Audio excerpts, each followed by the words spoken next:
My name is Tiffany, and at 30, for the first time in years, I feel like I'm standing on my own 2 feet, so firmly that I'm not afraid of falling, because I just made my final payment on the student debt that had been hanging around me like an iron chain, suffocating me. $80,000. It sounds like a death sentence, doesn't it? Especially when it was originally supposed to be only 60. But the interest, like a predator, had been quietly accumulating year after year, turning the debt into something monstrous, as if I'd sold my soul to the bank. And yet I made it through, and 3 years faster than I'd ever promised myself, because right out of college, I was lucky enough to snag a good job at a software company where I worked nights and days, barely sleeping. But for the first time, I could afford not just to survive, but to build my future. I closed my laptop, checked my account balance, and seeing a 0 next to the word debt, smiled so widely my cheeks hurt. Then I grabbed my keys and went to the corner liquor store, which always smelled of corks and cheap candles, and the clerk, a perpetually sleepy guy with long hair, didn't even ask for ID because I both looked and felt older than my age. Back home, in my small one-bedroom apartment with bare walls, a functional kitchen, and cheap furniture, but all mine, I poured myself a glass of red wine and sat on the sofa, feeling both empty and proud. The place wasn't exactly a palace, but I could pay for it myself without the dreaded bills, and that was the greatest triumph of my life at that point. Perhaps it seems strange to you that I celebrated alone, without friends, without family, without anyone there to say, "Tiffany, I'm proud of you." But there's nothing strange about it. I've simply never had a family to lean on. Linda and Frank, my parents, and I were hardly close. Everything changed the day my younger sister, Emma, was born, and from that moment on, their attention seemed to shift entirely to her, as if my existence had become secondary, unnecessary, and unimportant. Emma is 24 now, and if you think I'm exaggerating the difference in our upbringings, let me tell you a scene from my past that explains it all. I was 14, she was 8, and that Christmas, I saved up some money by babysitting the neighbors' children to buy presents for everyone in the family. I was thrilled, thinking about how happy they would be when they saw I'd picked out something special for them.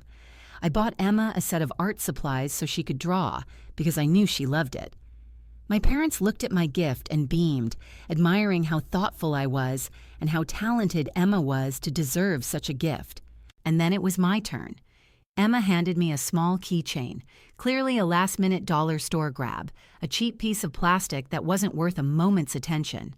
But my parents, as if on cue, gasped, "Look how inventive Emma is. She came up with this gift herself." My mother beamed, my father agreed, and all I felt in that moment was emptiness, as if someone had thrown it in my face. Your efforts don't matter. That's how it was my entire childhood. Emma shone like the sun, and I remained a shadow. Eventually, I came to terms with it, stopped expecting attention, and simply threw myself into my studies. I thought this was the only way I could prove to myself and the world that I was worth something. I spent hours poring over textbooks, running to programming classes after school, reading books about coding while other kids were playing, and inside me, there was only one dream: to get into a good university, like MIT or Stanford, and finally show everyone that my efforts weren't in vain. I worked myself to the bone, and by graduation, I had the grades to open the doors to several prestigious universities. When I saw a letter in my mailbox with the logo of the technical university, not MIT, but very close in level, I screamed with joy. I had been accepted and also received a partial scholarship covering 40% of my tuition, but I still had to find $60,000 for 4 years, and I believe my parents would help. After all, they always said that education is the most important thing, didn't they? I'll never forget that dinner. The 3 of us sat at the table, Emma lazily picking at her pasta, Mom cutting her meat into pieces, Dad scrolling through his phone. I swallowed, adjusted the napkin in my lap with trembling hands, and exhaled. I got into a technical university. For a second, it seemed like time had stood still, but Dad just looked up and asked dryly, "Is that the expensive one?" I nodded, quickly adding, "Yes, but I have a scholarship, 40% covered, so that'll only leave 60,000. Mom froze, her knife hovering over Emma's plate. Then she turned to me and said coldly, 60,000, Tiffany. We don't have that kind of money." I gasped, trying to explain. "We could consider a parental loan. It's an investment in the future. It's a chance to change my life." But Dad interrupted, not even looking up from his phone. "If you were smarter, you'd get a full scholarship." "You're obviously not as smart as you think." And then, at that moment, Emma, who was only 12 and barely scraping through school, looked at me with a smirk, as if she already understood that the world belonged to her, that she was the favorite, and I would always be second. But I didn't give up.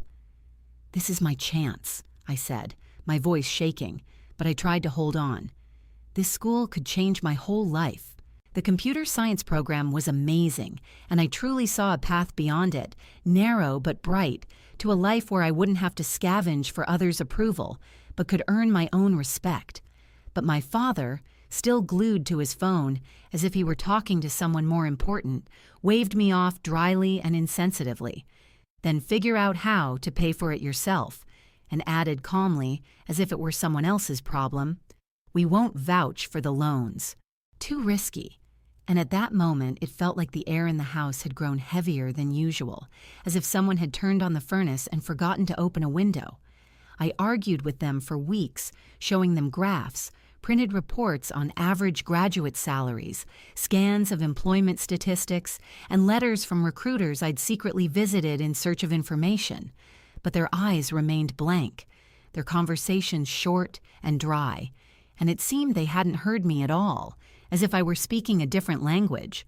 The only one who really listened, who didn't feign busyness or wait for things to work themselves out, was Grandma Rose, my father's mother, a woman with wrinkles that held some kind of raw humor and motherly wisdom. And when I told her everything, she didn't weigh the risks. She simply grew furious like a defender whose shield has been taken away. "Those idiots," she muttered, shaking her head, her voice filled with both anger and a simple understanding. "You can't leave a young soul to die for lack of a chance." I tried to cave in and say, maybe I'd start at community college, feigning sensibility and calm, but Grandma wouldn't buy the pretense. "Hell, you're going to go where they accepted you honestly, like you did, and find a way," she said, her eyes so hard that I knew I wasn't alone. I applied for a federal student loan and, to my relief and happiness, was approved for the full amount I requested, with the convenient provision that payments would be deferred for 6 months after graduation, which gave me no less than 3 things: shoulders to lean on, my mind, my job, and Grandma Rose, who, despite her fixed income, began sending me postcards with $20, $50, and sometimes $100, and calling every Sunday to listen to my small victories and my huge fears. On the day of my departure, I stuffed everything I owned into the trunk of the car: a couple of boxes of dresses, a stack of textbooks, an old teapot, and that sofa cushion I'd bought on sale. And my parents felt like they were in someone else's play. Mom was getting Emma ready for a school event. Dad wasn't looking at me, and when I approached the front door, my bags creaked heavily on my shoulders, and I dialed the number I'd expected, at least to say a warm goodbye. "I'm leaving," I said, trying to keep my voice steady. Mom called back 10 minutes later, still sitting in her chair, and said exactly what I expected. "Drive carefully," as if I were going to the store for bread and not to university, where both my hopes and fears would be confirmed or dashed, and there were no hugs, no tears, no words of pride. Emma didn't even show up. Only my grandmother was there, her arms warm and firm. She hugged me as if she wanted to hold all my doubts close to her and put an envelope in my pocket. "Just in case," she whispered. And there were $200, all she could spare, letting go of a small relief for the sake of my great hope. College was brutal, but it was there, in those long hallways, among the noisy labs and students with headphones, that I found my footing. In my first week, I was hired to work in the university's computer lab, 20 hours a week for minimum wage. Not much, but it was enough for food and basic necessities, and most importantly, it kept me on my scholarship, which my future depended on. I also earned extra money helping other students with math and programming, and sometimes, as night fell on campus, I'd sit in an empty classroom, coding for so long that my eyes glazed over and my fingers recognized commands from memory. But I still maintained high grades, because losing my scholarship would mean ruin, and I couldn't afford that outcome.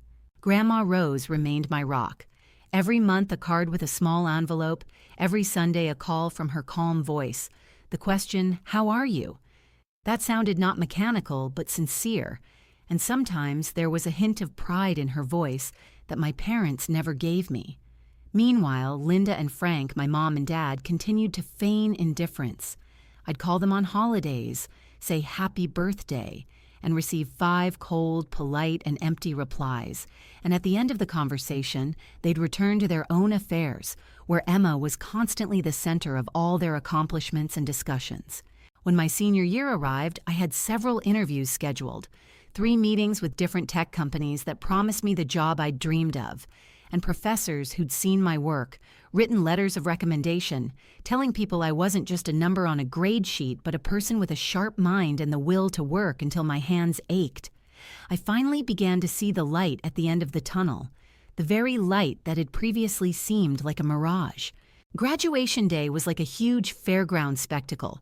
Colorful gowns, bouquets, camera flashes, the joyful cries of parents running to their children, hugging them, crying, and saying words they would cherish for a lifetime. I stood in the crowd, scanning their faces, even though I was certain inside that my parents wouldn't be here, and yet I clung to a tiny hope that a miracle might happen at the last moment. And the day before, when the phone rang, I jumped to the phone with such trepidation, as if it might contain news that would change everything. "Hi, dear. Congratulations on your graduation tomorrow," Mom said, her voice sounding distant, cold and formal. I gathered my courage and asked, "Thank you. Will you be home in the morning?" After that, there was a pause so long I could hear my own heartbeat. "Oh, Tiffany, I'm so sorry, but Emma is on spring break, and we had this vacation planned for a long time. Booked a cruise months ago. You understand, right?" I sat in my room, phone in hand, the words stuck in my throat, and all I could manage was, "Yes, Mom, I understand." Of course I understood. I understood that they always had an excuse when it came to me. But the next day, Grandma Rosa was in the audience. She'd driven 4 hours alone, sat in the noisy crowd, and when I took the stage to receive my diploma, she beamed as if I'd won the Nobel Prize, and her smile, her proud eyes, warmed me more than the thousands of words I never heard from my parents. After the ceremony, she took me to the most luxurious restaurant in town, ordered a glass of wine and a steak, even though I knew she'd have a hard time paying for such a dinner, and said, "Today you're really celebrating, and who cares who didn't come?" 3 weeks after graduation, I was lucky enough to get a job at Soft Dev Decision, 65,000 rubles starting salary, with room for growth, a figure that seemed almost obscene to me at the time, because it wasn't just money, it was a symbol of my success. I returned to my hometown and moved in with Grandma Rosa for 6 months while I saved up for my own place. Those were the best months I'd had in years. We cooked dinner together, laughed at her old-fashioned recipes, watched movies on VHS, and chatted about everything from silly TV shows to my work triumphs and her memories of her youth. In those 6 months, I saw my parents only twice. Both times they came to visit my grandmother, and the conversations with them were so awkward and empty that I could hardly wait for them to leave. "So, are you working now?" Mom would ask, and I'd nod. "Yes, at a software company downtown." "That's good." "A steady income," Dad would reply, and that was it. The rest of the visit was invariably devoted to conversations about Emma, her plans for college, her successes, her opportunities. I sat nearby like a guest at someone else's party, and inside me there was a ringing emptiness. 6 months later, I finally found a small but decent 1-bedroom apartment and moved in. My grandmother helped me choose furniture, gave me some dishes and kitchenware she'd been keeping, and I felt independent but also vulnerable. That's when the mortgage payment started. $600 a month for 10 years, if I only paid the minimum. When I first saw that figure on the payment schedule, it was like a blow to the back of my head. I knew I couldn't afford to stretch it out for 10 years, and I immediately decided, I'll pay more, I'll live frugally, but I'll break free. I bought an old car that reeked of other people's lives, lived as simply as possible, and threw every extra dollar toward that damned loan, as if I wanted to claw my way out of it with my fingernails. Meanwhile, my grandmother continued to keep me up to date with family news, even when I didn't ask. She was telling me how Emma had gotten into state university and how her parents had suddenly found a way to pay her full tuition. I remember sitting down on the floor, phone in hand, confused. What? Full tuition? Where did they get this money from if they kept telling me they had nothing? It turned out they'd taken out a second mortgage on the house and called it an investment in Emma's future, and I couldn't help but compare. The same people who told me I wasn't smart enough, that I should settle for a partial scholarship, and that they couldn't afford a cent for my education, found the money to pay my sister's entire college tuition. And that wasn't all. As the years went by, my grandmother kept telling me more stories. When Emma turned 21, her parents bought her a brand new Honda, shining like a symbol of new life, and a little later, they sent her to Hawaii after graduating, assuring everyone she'd earned a vacation for all her hard work. I listened to all this calmly because by then, my heart had already been coated with a thick crust of habit. Favoritism was their religion, and I had learned not to expect anything from them. But let's return to the present. I'm sitting with a glass of wine, the weight on my shoulders as if iron hands had lifted, because for the first time in my adult life, I no longer owe anyone a cent. And this feeling is like breaking free from a cage in which chains have rattled all these years. I grabbed the phone and dialed Grandma Rose, and as soon as I heard her warm, "Hello," something inside me burst forth. "Grandma, can you believe it? I just completely paid off my student loans. That's it.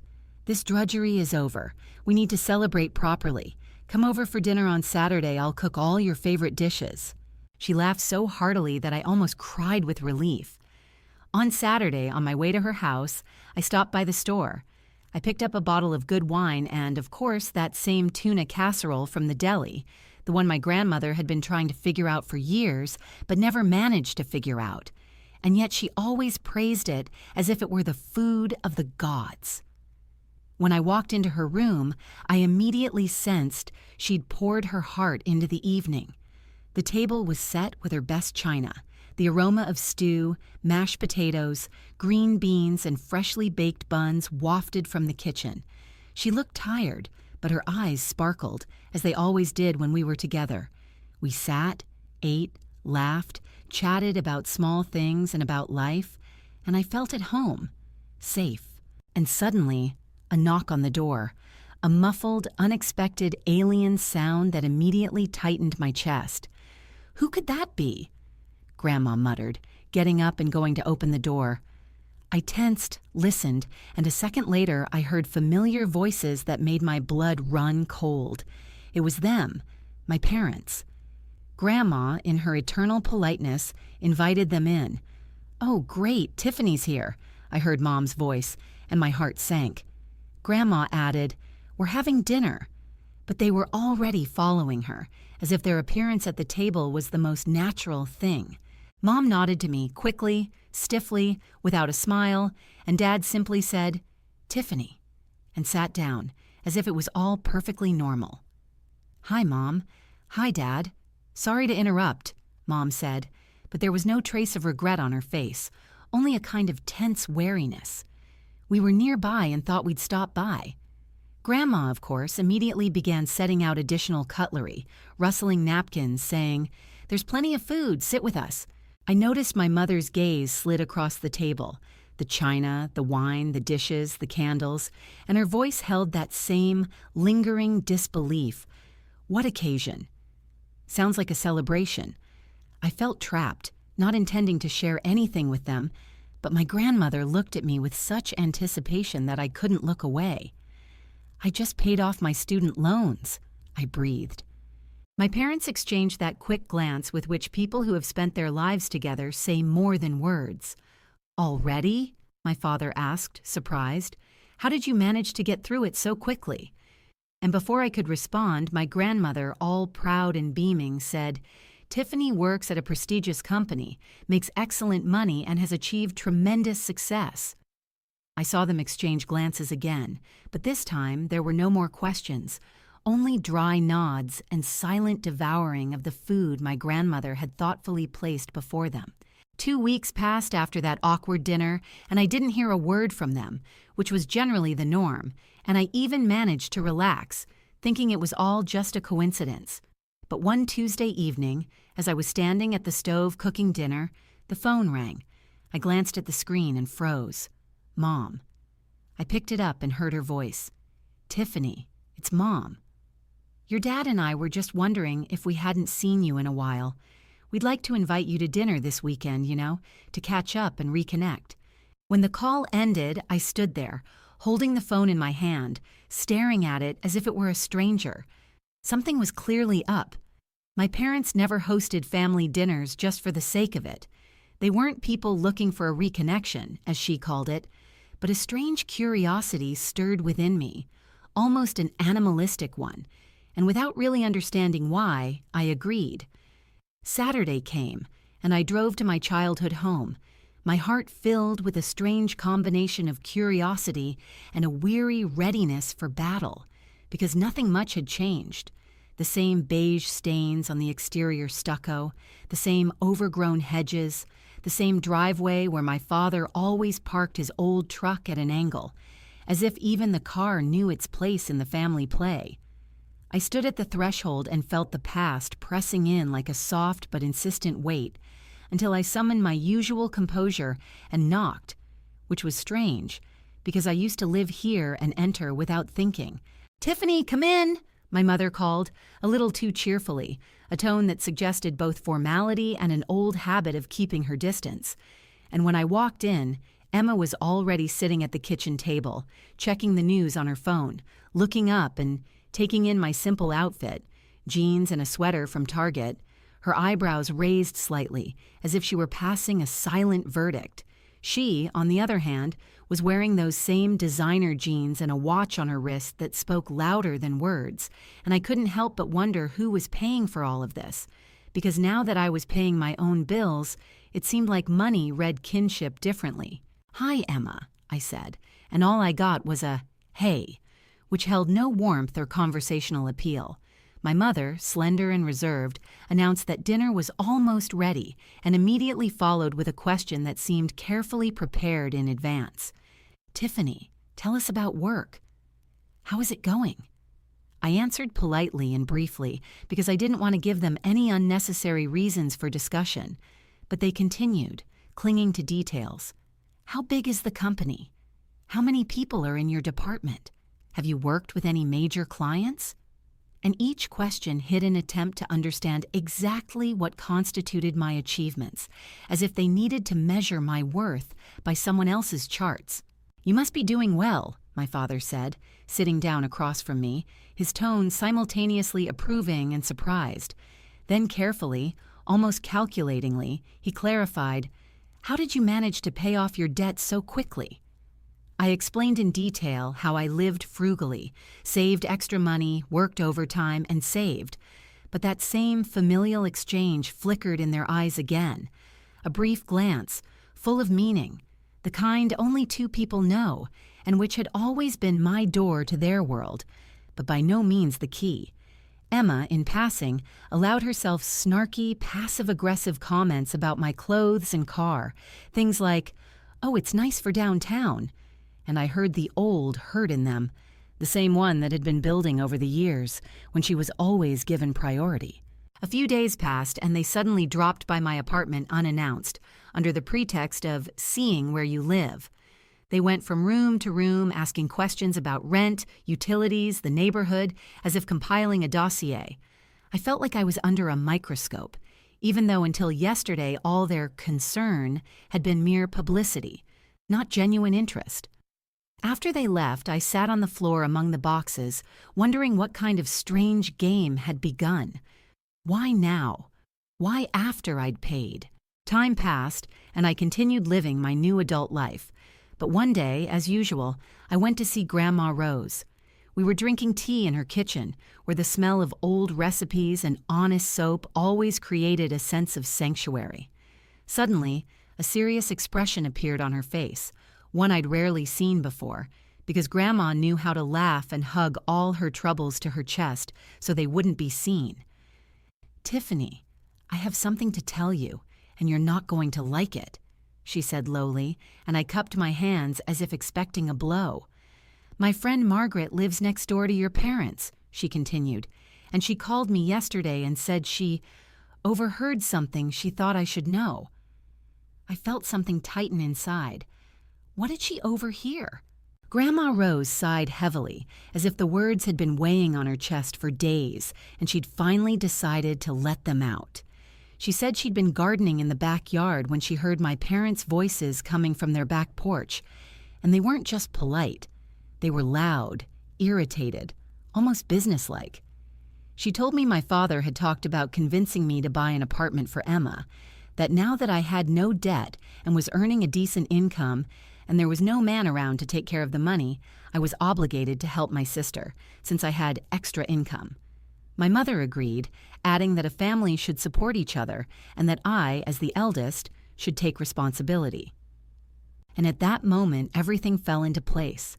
The sudden dinner invitations, the questions about my salary, the strange visits to my apartment, even Emma's disapproving glances when she looked at my sweater or used car. It was all part of the same puzzle, and the picture was so vile and predictable that my stomach clenched. I laughed through my anger and shook my head. I can't believe it. After everything they've done, after always caring about me, now they want my money. Grandma covered my hand with her small, dry one and said quietly, "I'm so sorry, dear. I've been debating whether to tell you this, but you have a right to know." I exhaled, struggling to keep my voice calm. "No, thank you, Grandma." Now I understand what's going on, and now I know what to do. She narrowed her eyes and asked, "So what are you going to do?" I thought for a second, then said what had been swirling in my head for a while, "I'll pretend I don't know anything. But I have a plan. I've been thinking about leaving for a while. A few months ago, my boss mentioned that the company was expanding and might need people to transfer to the new branch in Colorado. I think it's time for a change of scenery." On Monday, I knocked on Mike's door, my boss. He looked up from his paperwork and smiled. "Something up?" I took a deep breath. "Hi, Mike. Remember what you said about the branch in Colorado? Is the position still available?" He paused, said he'd make a few calls, but was confident there wouldn't be any problems. "When are you ready to start?" he asked. "As soon as possible," I replied. 2 days later, he confirmed everything. They were expecting me in Colorado for a month. The salary was higher than here, and they'd also help with the move.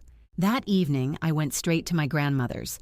When I said the word Colorado, her face darkened, and a hint of sadness flashed in her eyes. "It's so far away, Tiffany." I hugged her and said, almost in a whisper, "I know, Grandma. But I can't stay here and put up with my parents trying to use me again, making me pay for Emma's life. That's no life. Promise me you won't tell anyone until I leave." She squeezed my hands and whispered, "I'm keeping my mouth shut, darling. But I'll miss you terribly. I'll miss you too, but we can call each other and maybe you'll even come visit," I said, and she nodded. "Do what you have to do. I'll always support you." For the next few weeks, I lived a double life. Work during the day and secret preparations in the evenings. I notified the landlord, started packing boxes little by little, and made arrangements with a moving company. I did everything so that no one in the family would notice. Meanwhile, my parents kept calling, asking when I'd be coming over for dinner, and each time they added, "We need to discuss something important with you." I knew perfectly well what they were talking about, but I pretended to be busy, promising to find time. And so, 3 weeks later, when almost everything was ready, the phone rang. It was Mom, her voice more determined than usual. "Tiffany, we really have to have that dinner we talked about this weekend. It's important." I closed my eyes, chuckled to myself, and calmly replied, "I'll be there." On Saturday morning, I drove the familiar road to my parents' house, and my stomach clenched because I knew this would likely be the last time I'd see them together at the table, the last dinner in this house that once smelled of apple pie and fresh coffee, but now felt strained and foreign. My mind kept spinning. Maybe I'll come back someday, but not anytime soon. Because I'd already notified the landlord, the moving truck was booked for Monday, and I had a ticket to Colorado on Tuesday morning, and the very thought of that gave me the strength to keep a straight face. When I walked in, Emma was already seated at the table, fidgeting as if she couldn't sit still, her eyes glittering with excitement, her smile stretching too wide, as if she knew she was about to receive a gift. My parents looked strange. Mom was fussing with napkins. Dad was pretending to be calm, but his hands were nervous, rubbing them together as we sat down. "Tiffany," Mom said as soon as we grabbed our plates, "we have an important question for you." I nodded, picked up a piece of chicken with my knife, feigning distraction, and replied, "Okay, go ahead." My father began, clearing his throat as if he were about to give a speech. "Emma's been looking at apartments, and we found the perfect place for her, a really beautiful building, a great location." Emma immediately chimed in, her voice ringing, "Tiffany, it's amazing. 2 bedrooms, granite countertops, a balcony with city views, and the building has a gym and a rooftop terrace. It's a dream come true." I slowly looked up and said, "That sounds expensive." Mom exchanged a glance with Dad, then sighed softly. "Well, that's the thing. The apartment is $350,000. I almost laughed but kept my face stony. Mom continued, "We've been looking at our finances, and right now we can't afford a down payment and a mortgage." "That's it," flashed through my mind, and I even felt a sense of relief that I'd finally heard what I'd been waiting for. Dad leaned forward and said, "We were hoping that maybe you could help Emma out. Co-sign or maybe take over the payments." I carefully placed my fork on my plate and looked at all 3 of them. Emma beamed as if the deal was already done. Mom and Dad watched with pent-up hope, and silence fell over the room. I nodded slowly, pretending to seriously consider their offer. $350,000. "The mortgage will be about $3,000 a month," I said out loud, and Dad quickly interjected, "But you're making a good living now. You have no debt, no man to spend your money on. You'll manage easily." The way he devalued my entire life, reduced it to a dry line in the ledger, no major expenses, almost knocked the anger out of me. But I forced a smile. "You know what?" I said after a pause. "I wouldn't mind helping Emma." And at that very moment, all 3 of our faces lit up with joy. Mom's eyes watered, Dad leaned back in his chair with relief, and Emma practically jumped up and screamed, "Really?" "Oh my God, Tiffany, thank you so much. When are we going to sign the papers?" Mom immediately interjected, "The meeting at the bank is scheduled for next Friday at 10 o'clock. We'll all go there and get everything sorted out." I nodded and went back to eating, while Emma continued chatting nonstop, describing how she'd furnish the new apartment, what furniture she'd buy, how she'd drink her morning coffee on the balcony. My parents kept thanking me, telling me what a wonderful daughter I was, how proud they were that I'd decided to help the family. When dinner was over and I returned home, I already knew it was the last time I'd see them. That night, I finished the last boxes, checked the paperwork, and left the keys in an envelope for the landlord. On Monday morning, the moving truck arrived on time, and I stood on the sidewalk watching the movers haul my things into the back, feeling both dread and freedom. By evening, I was already staying in a small hotel near the airport, and the room with its white walls and chlorine-scented sheets felt like a safe fortress. On Tuesday morning, I flew to Colorado. The company provided a temporary apartment, simple but neat, and it felt like heaven compared to what I'd left behind.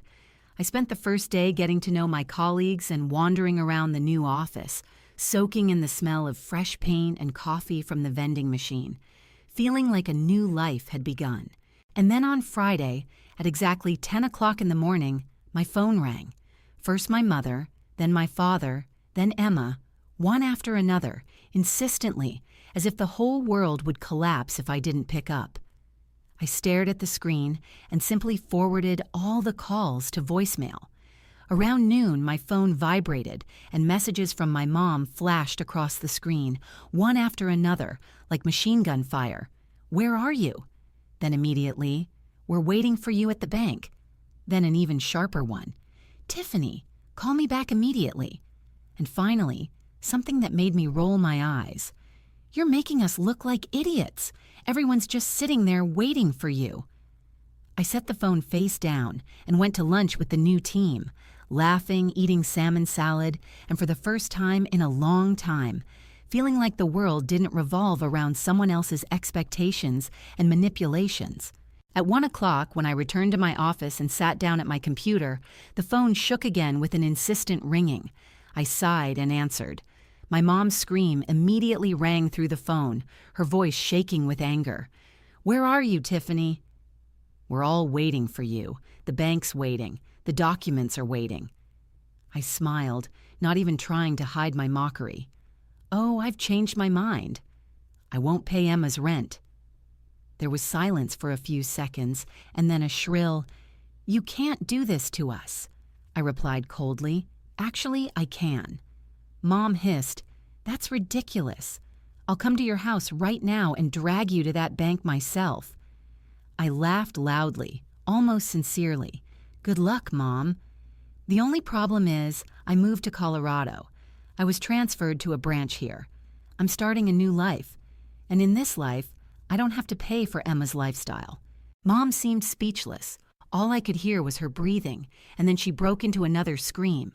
"You can't just abandon your family. We need you." I pressed the phone to my ear and said calmly, "No, Mom.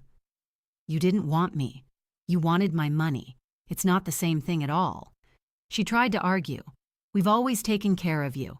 But I was already laughing out loud. "Really? Is that why you skipped my graduation to take Emma on vacation? Is that why you refused to help me pay for college but took out a second mortgage for her? Is that why you never even called to check on me?" Mom broke into a plaintive, "Tiffany, please." But I was losing my patience. "Mom, don't call me anymore," I said, and hung up, then immediately blocked all 3 numbers, hers, Dad's, and Emma's. For the next few days, they tried calling from different phones, writing long emails, but I didn't open any of them, and for the first time in years, I felt free. One evening, the phone rang and the screen read, "Grandma Rose." I picked it up right away. "How are you, Grandma?" She sighed. "How are you, dear?" I smiled, looking out the window at the mountains. "I'm fine. I really am." She replied, "Your parents came to see me yesterday. They're furious. They wanted me to call you and convince you to come back and help Emma with this apartment." I tensed. "And what did you tell them?" Grandma laughed briefly but firmly. "I said it was their own fault, that they ignored you for years, refused to help you when you needed it, and now they decided you should give them hundreds of thousands just because they snapped their fingers. I told them they were crazy." I felt tears welling up in my eyes. "Good for you, Grandma," she continued. "They really didn't like it. Frank even had the nerve to tell me I should stop talking to you if you weren't going to help the family." She snorted. "I kicked them out." She told them not to come back until they learned to apologize for the way they treated you all these years. It's been 6 months since I moved to Colorado. I've gotten used to the mountain air, the long roads, and the new faces. I love my job. I've made friends with whom I go hiking on weekends, and I'm saving for a down payment on my own house. Grandma Rose visits me every couple of months, and we talk on the phone every week. She told me Emma never got her dream apartment and is now renting something mediocre, and her parents are still angry, but Grandma doesn't care. "I'm tired of their selfishness," she says. "And you know what? I don't miss my old life at all. For the first time in all these years, I feel like I'm breathing freely, like I'm living for myself, like I no longer have to prove anything to people who never cared about me."